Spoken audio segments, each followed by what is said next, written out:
everybody, it's Michelle. I am here today to talk about puja and messages via tarot, or however you like to think of card messages. If that resonates with you, stay tuned. So I had cleared my altar. I mentioned this last week in my Wellness Wednesday video that I had cleared my altar in honor of the solar eclipse that was happening, so that we can invite in change. We're effectively setting up a clean slate. And so this week I'm getting back into some message reading, and I thought it would be fun to just share with you my process for that. So I always start, again, my altar here, my puja, is blank and ready for some creation. And it's important, I want to say, I change my puja quite often. I work with it virtually on a daily basis. It's unusual that I'm not here with my altar at least some point in the day.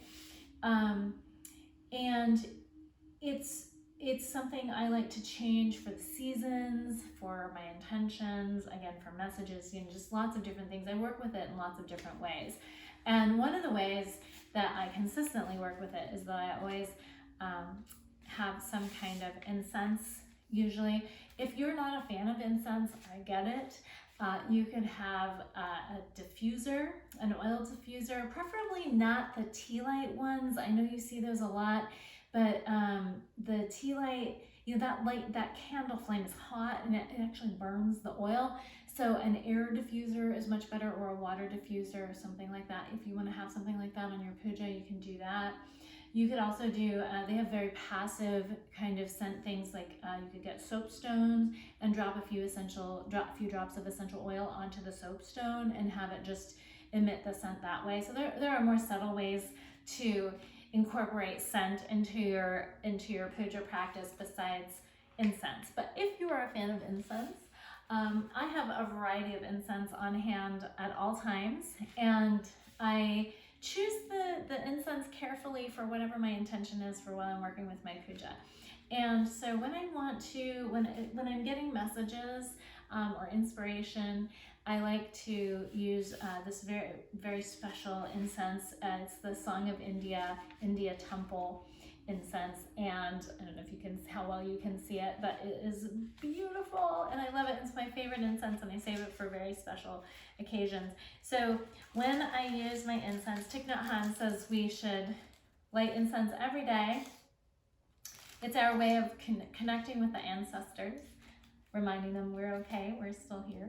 And so anytime I use incense, I'm going to light it from the candle on my puja, and give it a moment here to get going.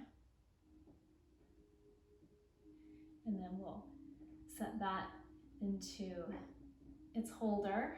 So now that's beginning.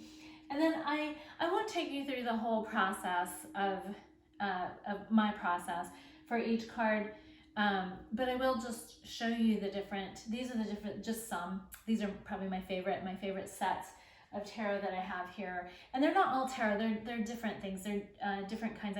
I think tarot is kind of used as a kind of blanket reference to any kind of card information. But these are just messages. I have them from animal totems, ascended masters, plant medicine, plant and astrology medicine, and then an astrology deck as well. So my animal totem deck is very popular from the medicine cards. This is by Jamie Sams and David Carson. It's an oldie but a goodie. It's been around for a long time. I've had this deck for a long time. This is my oldest deck. So I use that for messages as well. Then we have During Virtues, Ascended Masters. So all kinds of, interesting people, goddesses, that kind of thing, higher powers that we can work with for inspiration. And then I have the Herbal Astrology. Okay, this is you can get this from Anima Mundi Apothecary. It's Adriana Ayala's deck. It's a beautiful deck. This, I love the messages with this one. This is a new favorite for me. And then of course, I also have the Cheney Deck of Plenty. I think that's, the Deck of Plenty by Cheney.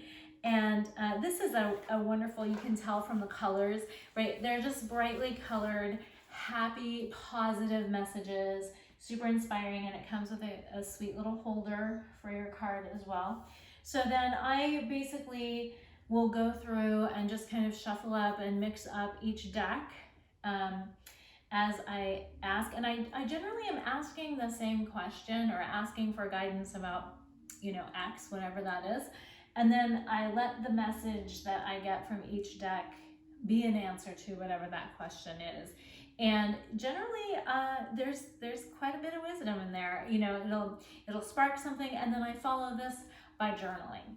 And that's how I internalize those messages and then bring it into my weekly practice. So I thought it'd be fun to share that with you, everybody. We've got a new series coming up next month in May.